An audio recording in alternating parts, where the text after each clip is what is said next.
যেসব স্টেশনে তেল দেওয়া হচ্ছে সেসব ফিলিং স্টেশনগুলোতে দীর্ঘ লাইন। ঘন্টার পর ঘন্টা অপেক্ষার পরও মিলছে না কাঙ্ক্ষিত তেল। বিস্তারিত জানাতে সেখানে আছেন সহকর্মী গোলাম নবী দুলাল। যাচ্ছি তার কাছে।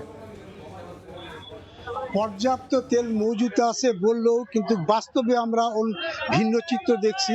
এখানে জ্বালানি তেল সংকটের কারণে আমরা দেখছি যে দুপুর থেকে কিন্তু দীর্ঘ লাইন আমরা দেখছি যে এখানে তেল নেওয়ার জন্য। আমি এই মুহূর্তে বটতলিতে একটি ফিলিং স্টেশনে রয়েছি, যেখানে আপনার দুপুর 1টা থেকে কিন্তু এখানে দীর্ঘ লাইন। মোটর সাইকেল একদিক দিয়ে, আরেক দিকে আমরা দেখছি কার, মাইক্রোবাস থেকে শুরু করে ছোটখাটো যানবাহনও আপনার তেল নেওয়ার জন্য এখানে দাঁড়িয়েছে।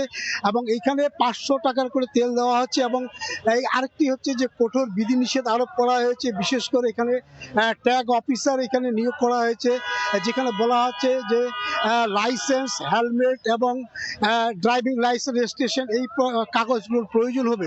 কিন্তু তারপরে আমরা দেখছি যে এখানে যে মোটর সাইকেল নিয়ে এখানে তেল নিতে এসেছেন, তারা যেটা অভিযোগ করেছেন যে পেট্রোল পাম্প মালিকরাও আপনার কিছু কিছু লোককে বিশেষ সুবিধা দিচ্ছেন বলে তারা অভিযোগ করেছেন। আর তেলের যে পরিমাণ, পার্বতীপুর রেলহেড ডিপোর সঙ্গে কথা বলেছিলাম, দিনাজপুরে মোট 92টি ফিলিং স্টেশন রয়েছে, যেখানে মাত্র আজকে 15টি ফিলিং স্টেশনে আপনার এই তেল দেওয়া হচ্ছে।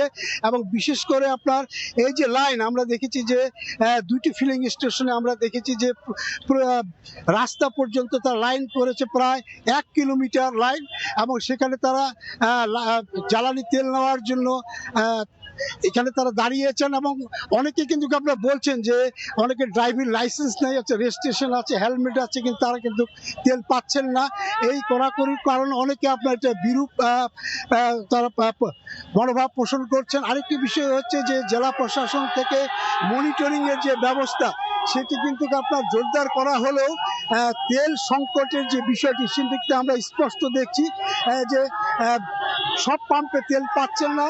কারণ পরিবেশ মালিক সমিতিটা বলেছেন যে যদি সব পাম্পে একসঙ্গে তেল দেওয়া হয় তাহলে কিন্তু আপনার এই তেলের যে সংকট বা মোটর সাইকেল থেকে যানবাহন যারা তেল নিচ্ছেন তারা কিন্তু আপনার এই বিড়ম্বনা থেকে মুক্তি পাবেন। তো আমার কাছ থেকে জ্বালানি তেলের সর্বশেষ এই ছিল। সরাসরি যুক্ত ছিলাম দিনাজপুরে।